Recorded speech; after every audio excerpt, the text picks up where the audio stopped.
Quando pensiamo alla preghiera, che cosa ci viene in mente? Il fatto di recitare delle parole indirizzate al Signore, come il Padre Nostro o l'Ave Maria? Il fatto di stare in chiesa ascoltando le parole del prete? Oppure il fatto di parlare a Dio spontaneamente, esprimendo a Lui i nostri desideri, i nostri problemi e forse qualche volta il nostro ringraziamento?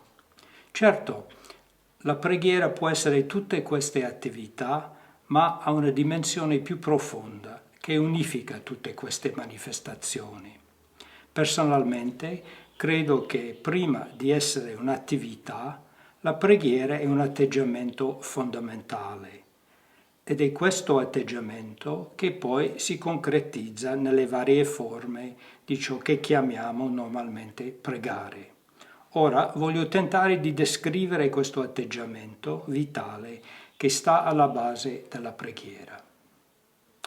Gli esseri umani passano la maggior parte del loro tempo con attività che rendono possibile la vita su questa pianeta.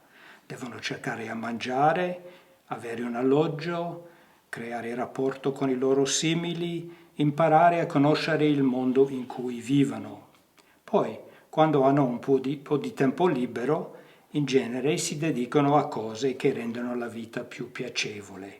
I giochi, lo sport, la creatività artistica, lo stare insieme per divertirsi. Tutto questo dà la sua fisionomia all'esistenza umana e riempie le nostre giornate. Ma queste attività, per quante siano necessarie, non sono il tutto della nostra vita. L'essere umano è anche qualcuno che fa delle domande, non soltanto su cose pratiche, ma sul senso, sul significato della vita.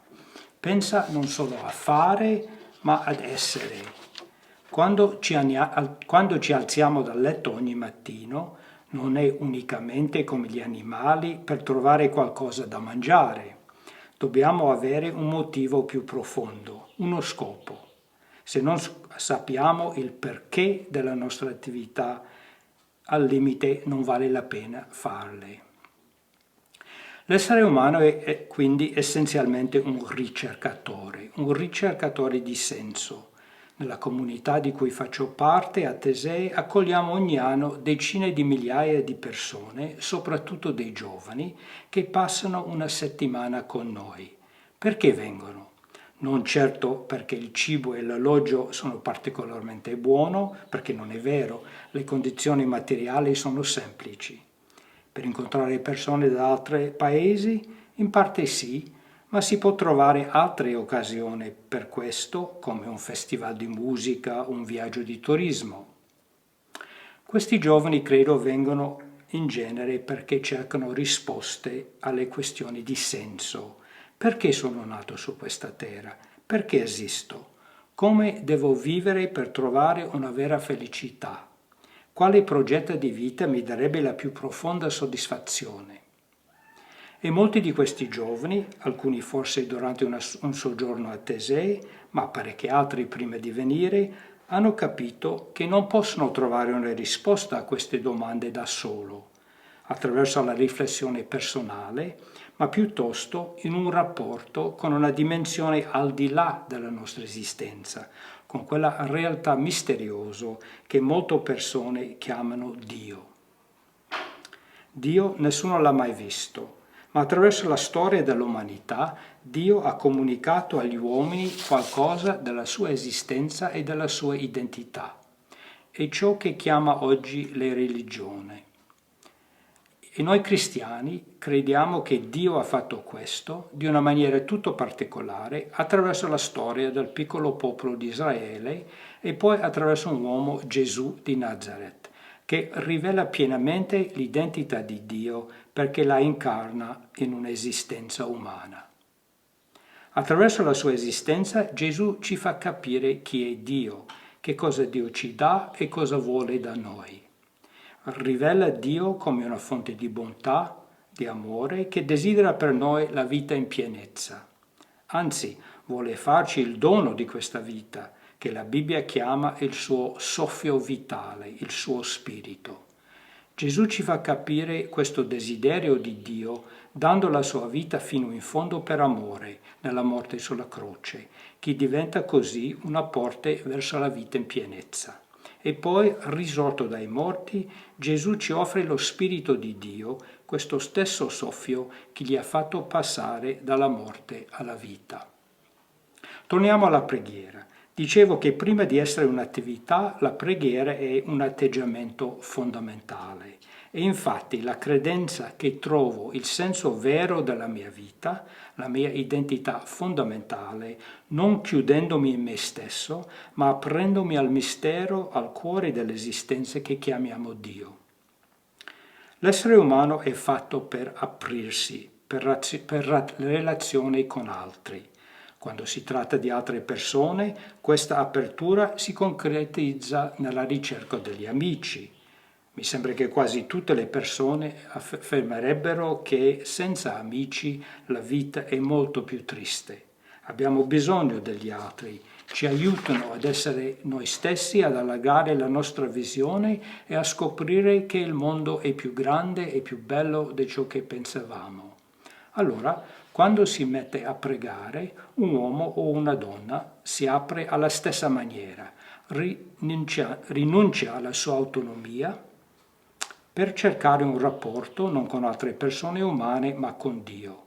In questo senso si può definire la preghiera come la ricerca di un'amicizia con Cristo o con Dio, sapendo ovviamente che non è lo stesso tipo di amicizia che abbiamo con i nostri simili. Come nel rapporto con altre persone che chiamiamo amici, la preghiera necessita atti concreti. Non posso chiamare qualcuno il mio amico o la mia amica se non parliamo mai insieme, se non facciamo delle cose insieme, se non condivido con lui o lei, magari anche scambiando regali. Allo stesso modo, il rapporto con Dio nella preghiera passa per gesti concreti. Dobbiamo trovare tempi e luoghi dedicati a questo rapporto. A Tesei abbiamo la fortuna di pregare 3 volte al giorno. Per me questo è un gran dono. Non devo sempre ricordare io di prendere il tempo. Questo fa parte della vita della comunità a cui appartengo. Poi questa preghiera regolare crea un ritmo della giornata, diventa come un respiro. Quando chiediamo ai giovani che cosa ha colpito loro durante una settimana sulla collina di Tesei, spesso dicono che è appunto il ritmo, la struttura della giornata. Ovviamente nella vita quotidiana delle nostre società è praticamente impossibile di fermarsi 3 volte al giorno, ma bisogna comunque riflettere come vivere una regolarità nella preghiera che dà un ritmo alla vita, che ci fa uscire da noi stessi e ci mette davanti all'essenziale sempre di nuovo. La preghiera ha bisogno di altri elementi concreti. Ci sono tanti modi da pregare, cioè di aprire il cuore al mistero di Dio, e nella sua preghiera personale ognuno deve essere molto libero per trovare ciò che conviene, parole, silenzio, posizioni del corpo e così via. A Tesei una dimensione molto importante della preghiera è il canto. Quando cantiamo, il nostro soffio ritorna a Dio che ci ha dato il suo soffio, il suo spirito. Di questa maniera esprimiamo una comunione molto tangibile. Immagino che conoscete tutti i cosiddetti canti di Tesei, qualche parola che si ripeta all'infinito. All'inizio abbiamo scoperto questa forma di cantare per motivi pratici, cioè la diversità di lingue e di origine nella nostra Chiesa, ma ben presto abbiamo capito che la ripetizione serve per rendere possibile una preghiera che non è soltanto intellettuale, ma che passa, per così dire, dalla testa al cuore, al centro vitale della persona. Naturalmente c'è posto nella preghiera per esprimere a Dio cose più specifiche. Gli chiediamo qualcosa, lo ringraziamo per qualcosa, gli esprimiamo una perplessità o una sofferenza, ma l'essenziale della preghiera non consiste soltanto nel suo contenuto preciso, ma nel desiderio di mantenere un rapporto. San Paolo ci dice che nella sua lettera ai cristiani di Roma che non sappiamo bene che cosa chiedere nella preghiera, Ma non importa, lui dice, perché attraverso le nostre povere parole lo Spirito di Dio prega in noi ed è questa preghiera che Dio ascolta. Lui ci conosce meglio che noi conosciamo noi stessi. Quindi preghiamo con molta libertà, sapendo che Dio risponderà secondo il suo amore per noi. Molte persone chiedono se Dio risponde davvero alla preghiera. È chiaro che non risponde di maniera magica o automatica e tante volte non vediamo la sua risposta. Preghiamo per esempio per la guarigione di una persona cara e questa persona muore. Dobbiamo credere comunque che la nostra preghiera non è mai invano, che serve sempre a portare avanti il progetto di Dio e di permettere al suo amore di inondare la terra. Rende sempre possibile un bene più grande che molte volte, forse più spesso, rimane nascosto ai nostri occhi. Come ogni rapporto fra persone, il rapporto con Dio nella preghiera ha due lati. Non è soltanto il dire e il fare, ma ancora di più il ricevere. E questo vuol dire l'ascolto. Ascoltiamo Dio quando leggiamo la sua parola nella Bibbia. La lettura biblica gioca un gran ruolo nella nostra preghiera a Tesei e scegliamo sempre brani essenziali e semplici, perché non è il momento di fare uno studio o un dibattito, ma di ricevere una parola che può entrare nel nostro cuore. Durante la preghiera non si tratta tanto di capire ogni frase, ma piuttosto di immergersi nel mondo delle scritture, affinché quel mondo diventi il nostro.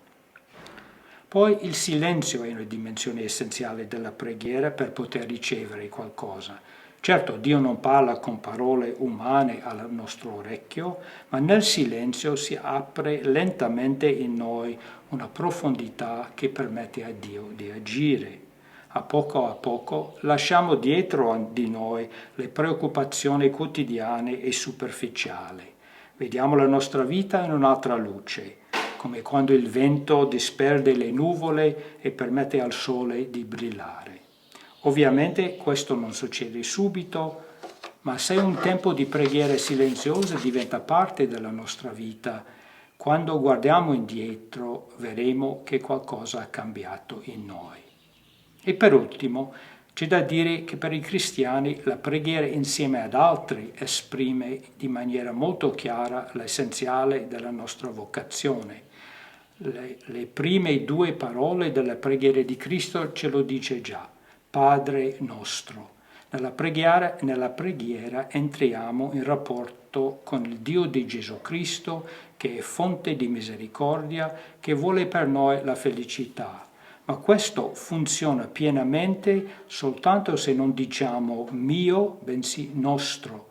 Quando entriamo in comunione con Dio, entriamo allo stesso tempo in comunione con gli altri, cominciando con quelli che condividono una stessa fede, ma non limitato a loro.